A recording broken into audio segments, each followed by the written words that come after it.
want to welcome everyone, especially those of you who are new and returning back. We haven't seen you for a long time. We missed you, and we're so glad you're here today. There's a lot of announcements. I'm just gonna, not do all of them for the sake of time, but just the important ones. So it's all in the bulletin, but so you can read it later on. We have small groups today after the service, so please join us for that. If you don't have a group, please talk to me after, and then we'll find your group. December 1 to 13th, we have the dawn services, dawn prayers at 5 in the morning for 2 weeks. The theme is Revive Us, Lord. The goal is to have a spiritual awakening, a revival in our lives. So if you're seeking for that, it'll be a good time for you to attend. December 19th to 20th, last week we're gone, a lot of them were gone. So yeah, thank you for taking them. Yeah, please keep on taking them every week. I don't know whether you listen to it or not, but it just makes me feel better. And then, but yeah, try to listen to it too, it's good stuff, right? Special offering, we're still doing the single mom's offering that we do every week for the month of November, just 5 weeks. We have, after today, 2 more weeks, so if you haven't yet, we encourage you to participate on that. And December 14th, if anybody wants to get baptized, baptism, simply put, is you are telling the world that you're ready to die to yourself and you're ready to live for Jesus. Like, He's your Lord, your Master, your King, your life belongs to Him, and you're just making a public, you're just publicly kind of like telling the world that you're doing that through baptism. It's like a wedding ring. It's just a symbol that you belong to someone and you're taken. It's a symbol of your salvation. So December 14th is baptism. If you're interested, talk to me. You do have to have a training session, and then there's an interview by the elders of the church to see whether you're qualified or not, kind of. So there are some things we need to do before you actually get baptized, so if you're interested, please talk to me after. December 14th also is our yearly Christmas party at my place. Every year we do a Christmas party. We have food, fun, and we do gift exchange and sort of like fellowship before the end of the year. So make sure you join us for that. If you haven't joined our Facebook page, we strongly encourage you to do that today.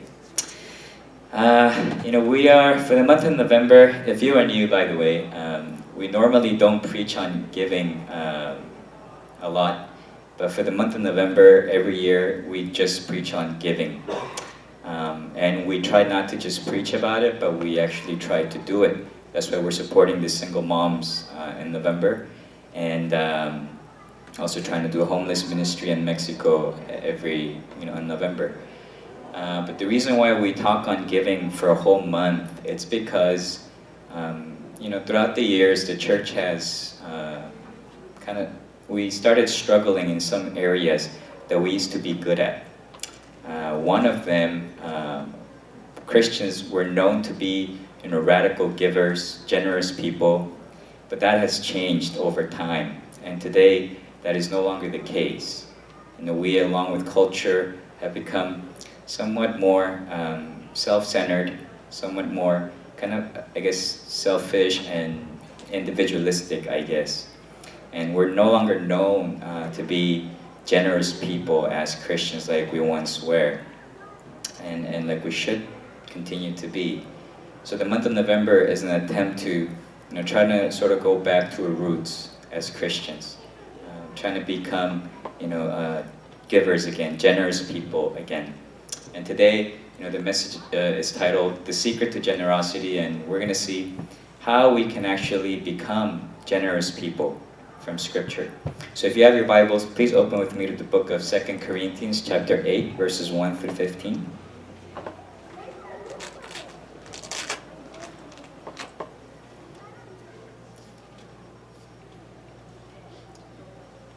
That's 2 Corinthians chapter 8, verses 1 through 15.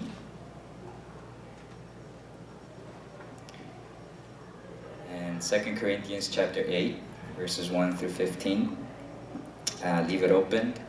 We're going to read it from time to time throughout the message, but right now we're going to read verses 1 through 5. And this is what it says. It says, "We want you to know, brothers, about the grace of God that has been given among the churches of Macedonia. For in a severe test of affliction, their abundance of joy and their extreme poverty have overflowed in a wealth of generosity on their part. For they gave according to their means, as I can testify, actually and beyond their means, of their own free will, begging us earnestly for the favor of taking part in the relief of the saints. And this not as we expected, but they gave themselves first to the Lord, and then, by the will of God, to us. And we're going to stop there. And I want you to see something.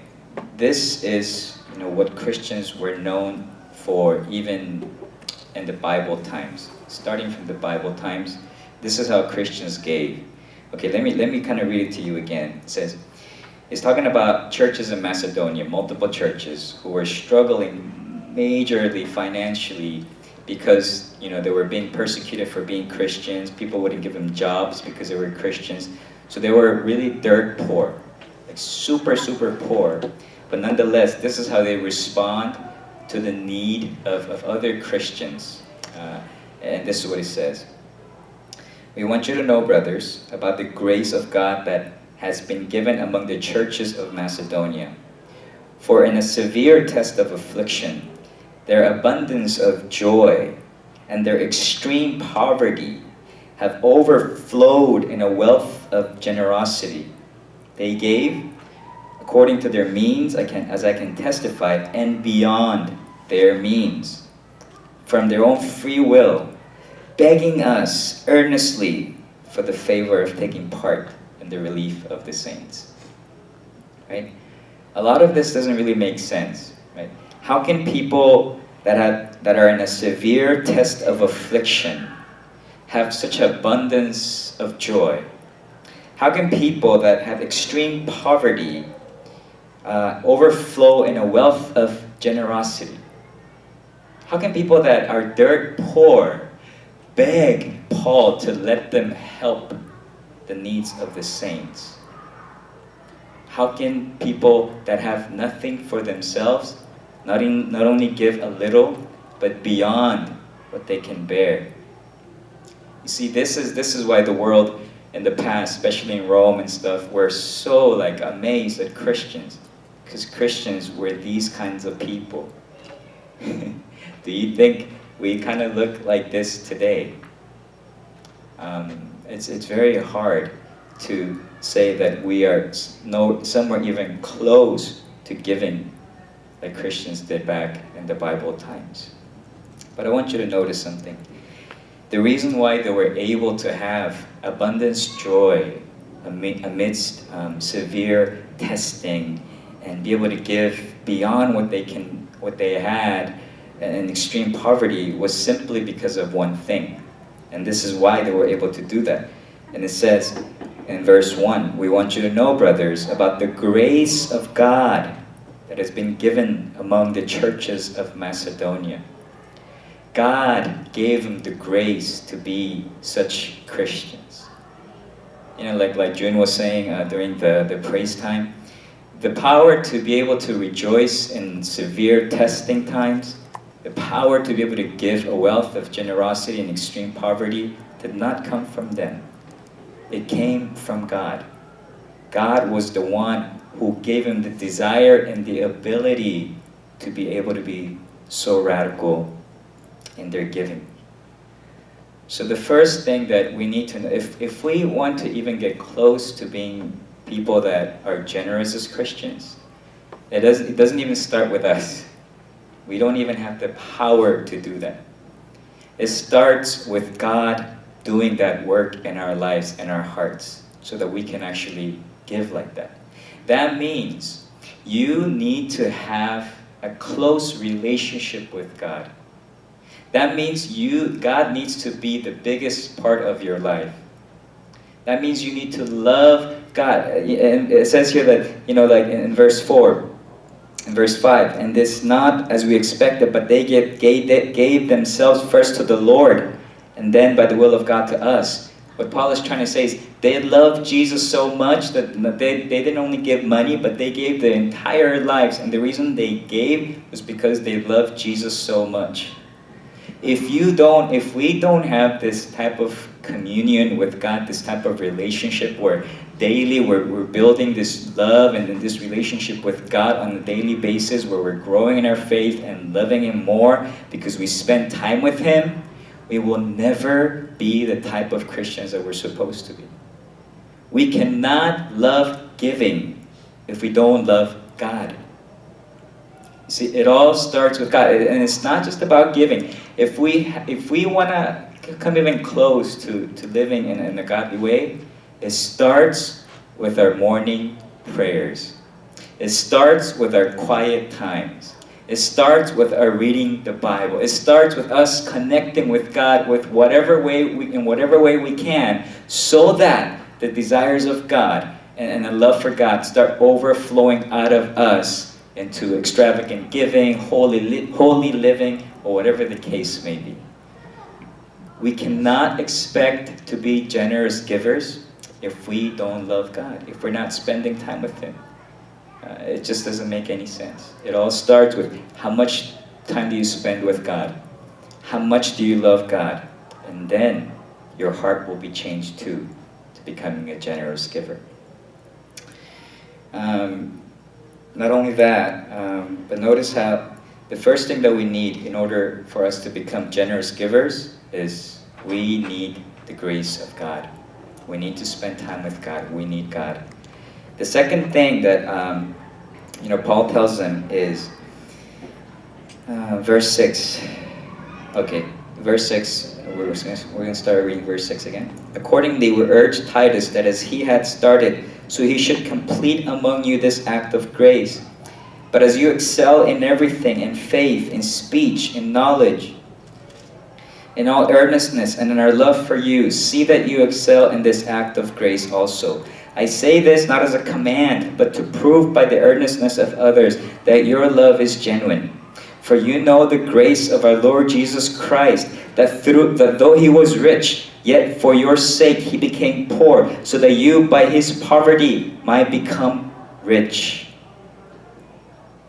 The second thing that you and I need in order to become generous people, radically generous givers, is we need the gospel.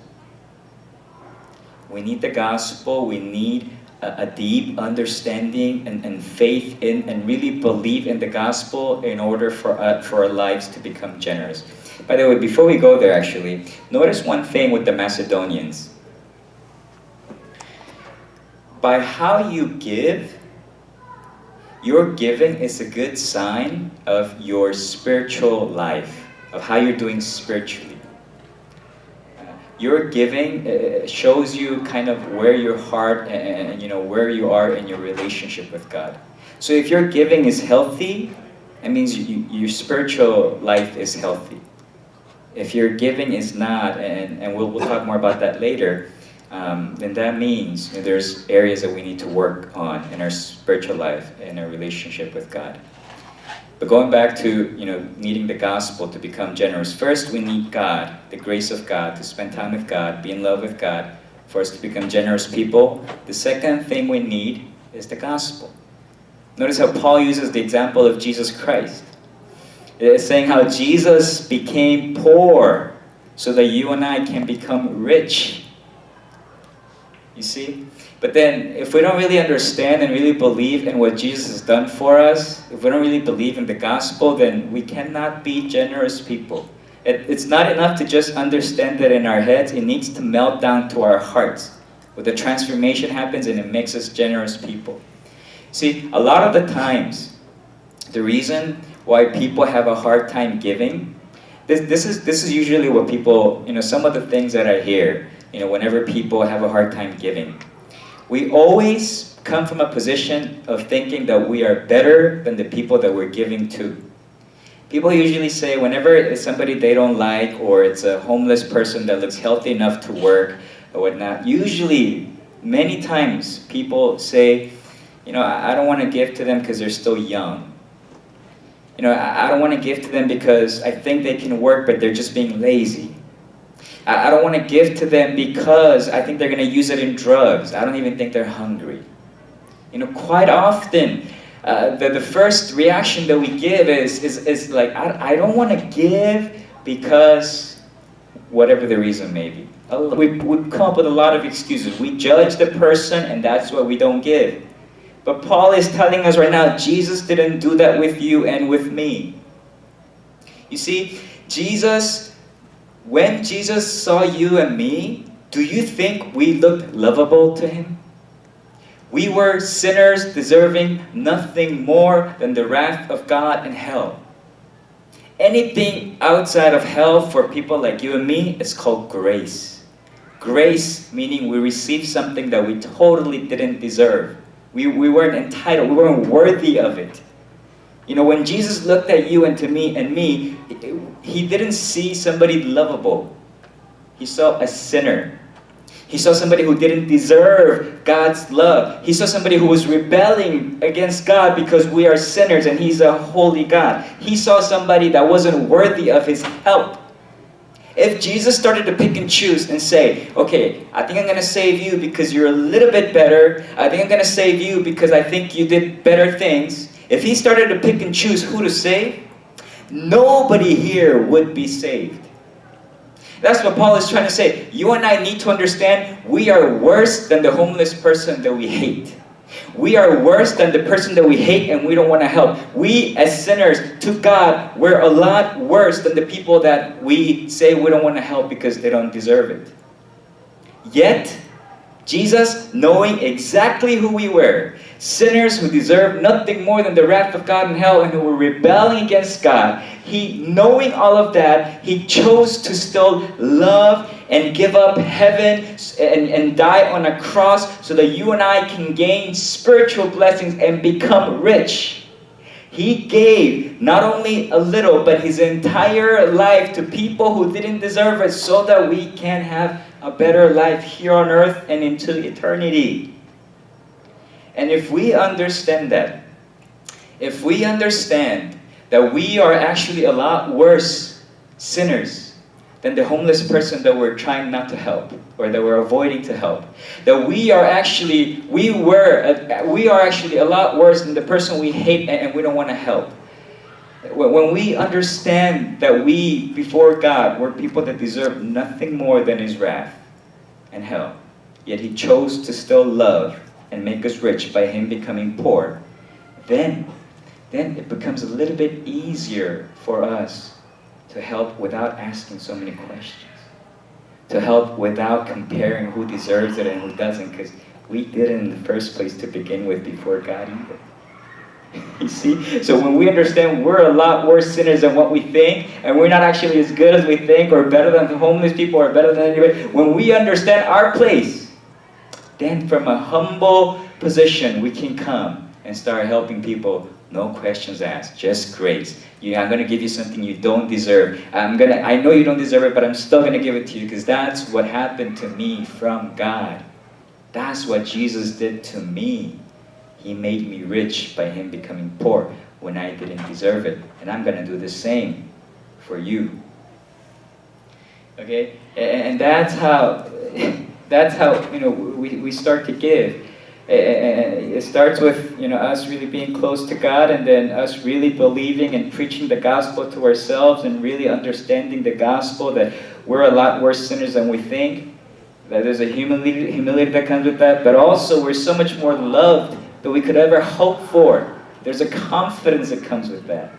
You see, that's what God did to you and to me, and that's what we can do for others as well. It doesn't end there. Okay, so we need God, we need the gospel, but now it all starts with God. Notice that everything started with God. But there comes a point where you and I need to play our part. Okay? The Christian life is not something where you just kind of wait for God to do everything for you. God starts everything. God starts salvation. God starts to grow us and everything. But we, at some point in our faith, after we're saved, we contribute to our growth. God doesn't baby us. We need to do our part too. And notice what Paul says in verse 11. It says, so now finish doing it as well, so that your readiness in desiring it may be matched for your completing it out of what you have. So finish the work. Finish the work. Meaning it's your job to go from mere intention to action. Stop just having good intentions. Good intentions lead to nothing. Move into action. That's what Paul is saying. We can have all the good intentions in the world. It means nothing if it doesn't transfer to action. You see, it starts with God. It starts with the God. It goes to the gospel, and then we do our part. We do our part. You know, the Corinthians, the reason why Paul is telling them finish the work is because the Corinthians, they had a good start. The Corinthian church, they were excited about giving, and they were the first church that said, we're going to give, Paul. And then the Corinthian church ran into a lot of problems, spiritual struggles, and a lot of sin, and they started struggling spiritually, and the giving stopped. The giving stopped. So they had a good start, good intentions, but when they started struggling spiritually, they were stalling a little bit, and then now that they seem to be recovering a little, Paul is saying, now finish it. Now finish it. Finish it, because, like I told you earlier, the Macedonians were giving radically, sacrificially, because they were doing spiritually well. The Corinthians, they stopped their giving when they started struggling spiritually. This is why giving has a lot to do with how we're doing spiritually. If we are really in love with God and really tight with God and really filled with the Holy Spirit, we can give everything, and we'll really rejoice doing that. If we're not doing well spiritually, we'll start to complain. We'll start to come up with a bunch of excuses why I shouldn't do this, why I shouldn't do that, why I shouldn't give. Not only your financial giving, but your giving to God in any way will stop.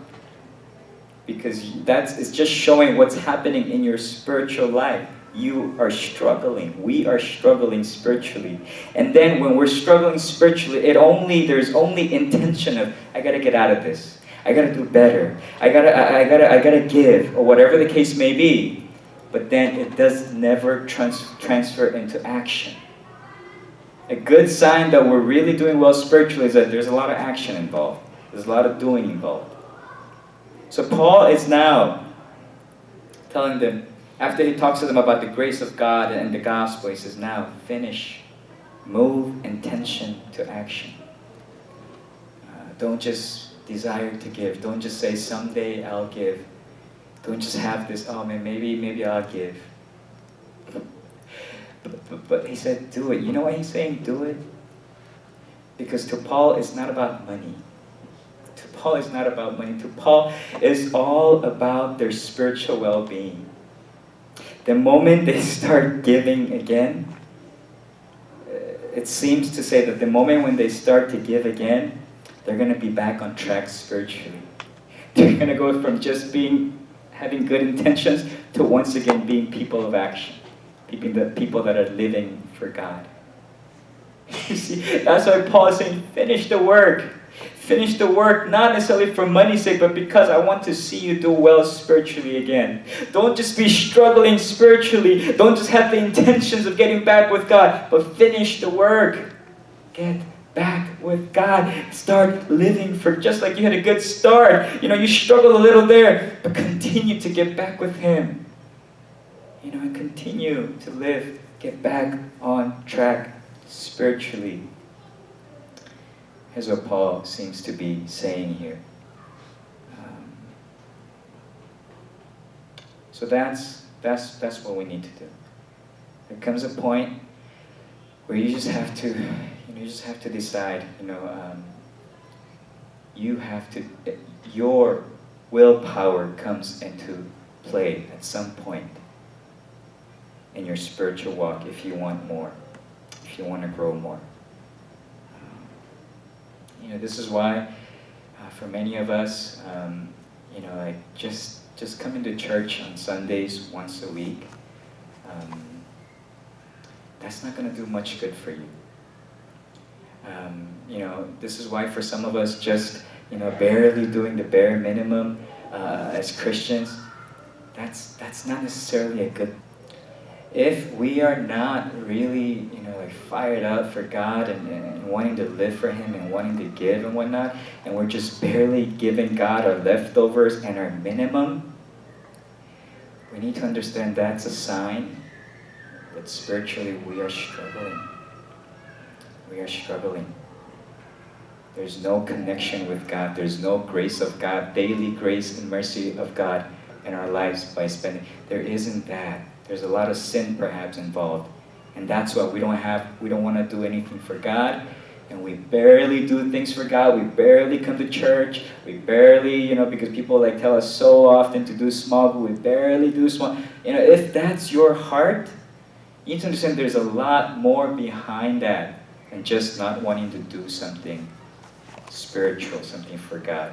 You are probably not healthy spiritually speaking. It's a sign of that. Your actions show you where we are at spiritually.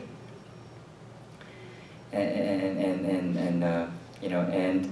that Paul wants him to get back on track. So he tells him, hey, just finish the work. Just finish the work. For me, it is so interesting. For example, if you're struggling spiritually and you don't want to be there, then it makes sense that we do whatever we can to get out of that, funk that we're in, so we can, be spiritually strong, right? Let me put it to you this way: if a doctor came to you and said, "Hey, you're gonna have cancer if you don't stop smoking," okay? Then you're not just gonna think about quitting, right? Then it's not just gonna be intention of oh, maybe I should quit. No, you're gonna quit smoking because otherwise you're gonna get cancer and die. You're gonna do something about it, right? How come when it comes to the spiritual life, we don't have the same mindset? When we're struggling spiritually, we just kind of get into this funk and someday I'll get better. There's intentions and and eventually we keep on getting worse. How come we don't actually put our foot down and say, I'm gonna get out of this. I'm going to quit or stop or start giving or whatever is necessary for me to get back on track spiritually. To me, it's amazing how we live in times and a generation where people, they care about their health more than any other generation that I lived on. I only lived in one generation. But man, when I grew up, we were into McDonald's, junk food, and all this unhealthy stuff. Now, everything is go green and no more plastic bags and Coke and McDonald's they're going down. They're losing 30% sales because people are not eating McDonald's or drinking Coke again. Whenever we have DT or gatherings at my home, I'm used to buying Coke because I've been doing that for years. Recently, something amazing happened. I bought Coke, nobody even touched it. We had to bring it to Sunday snacks because nobody would drink Coke. And they start to we care about our physical health so much that we make adjustments here and there. We put it into action because we want better physical health. How come when it comes to the spiritual life, we are nowhere near that? It's the same thing. If you take on bad stuff, you're going to be bad. You have to quit and stop, and then you have to go from intention to action if we want better spiritually too. Not just for the physical health. Spiritual health is the same thing. There's a part where you and I play a role if we want better. If we want to be more generous in our giving, it starts with God. We need a better understanding of the gospel. But then there's a part that we play, the hard part.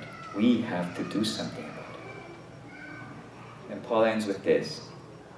He ends by saying, verse 15.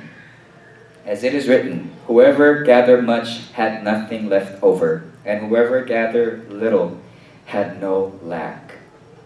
This is a verse from Exodus chapter 16, I think verse 18.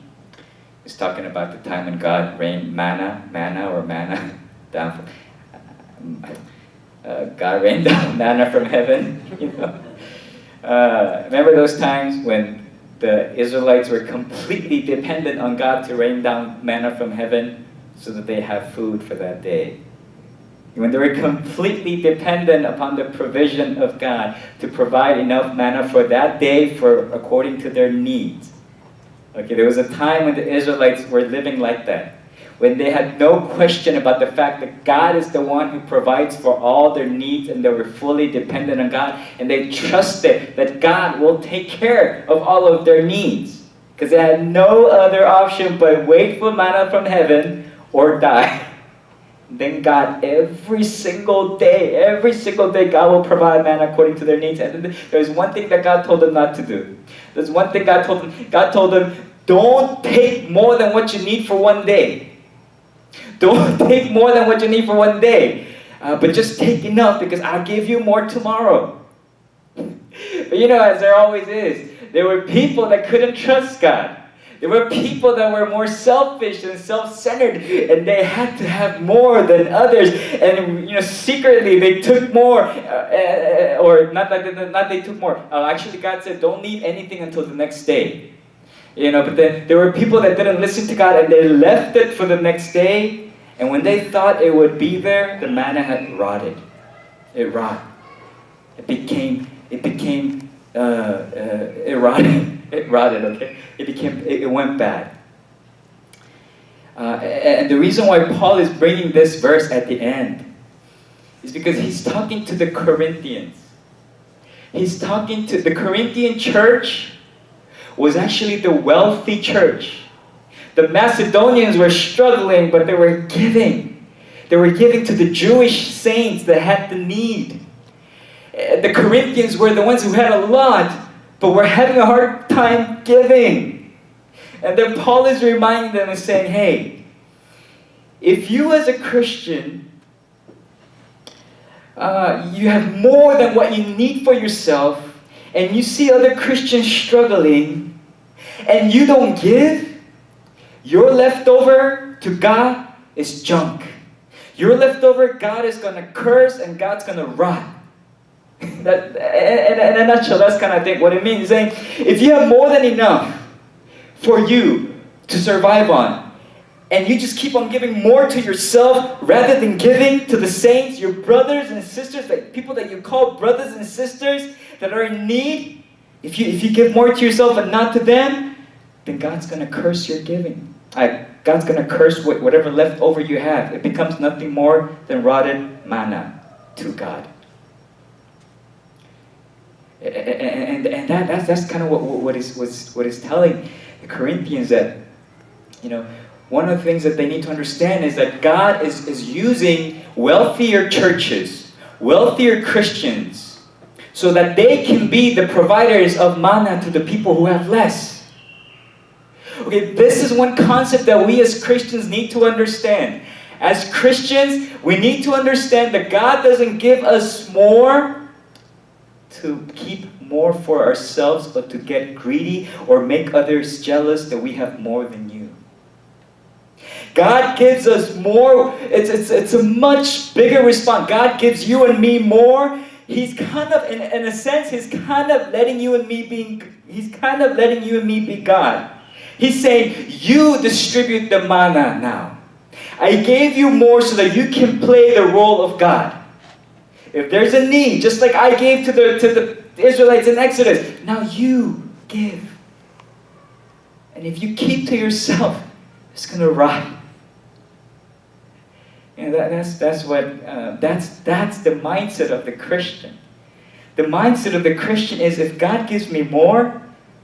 By the way, I'm not saying we shouldn't take care of ourselves.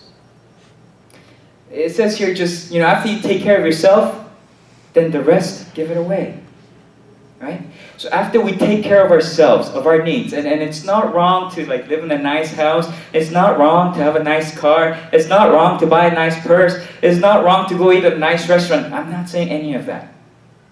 But what I am saying is, what Paul seems to be saying is, if God has given you more, then with much power comes more responsibility. You are playing the role of God in distributing to people, believers, Christians that have needs. That's why God gave you more.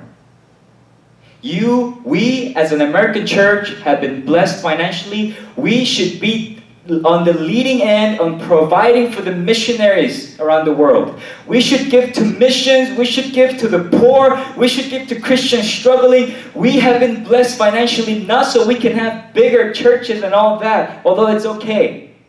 If a church grows and get a bigger place, but that's not why God blesses us. God blesses us so that we can start distributing wherever God's work is being done and the saints are struggling. That's why you and I are given more. If you have a bigger house than most people, then use it for the glory of God. Do fellowship, do small groups, invite people, treat them to your place.